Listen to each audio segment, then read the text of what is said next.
Imam Syafi'i dan ashab ataupun ulama mazhab Syafi'i telah bersepakat bahawa disunatkan bagi orang yang menziarahi kubur muslimin untuk memberi salam, berdoa dan membaca Al-Quran di sisi kubur kerana ia memberi manfaat kepada si mati. Al-Imam Nawawi menyebut dalam kitabnya Al-Majmu' qala ashabuna rahimahumullah, telah berkata ashab ataupun ulama-ulama ashabul wujuh atau ulama mazhab Syafi'i telah berkata, semoga Allah merahmati mereka, wa yustahabbu lizairi an yusallima 'alal maqabir, disunatkan bagi orang yang menziarahi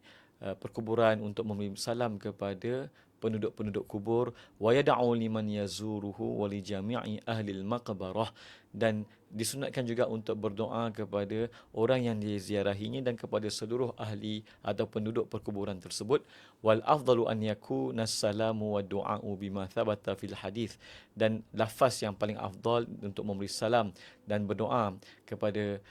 penduduk kubur seperti mana yang telah sabit dalam riwayat hadis. Wa yustahabbu, dan disunatkan, an yaqra'a minal qur'ani ma tayassar, dan disunatkan untuk membaca Al-Quran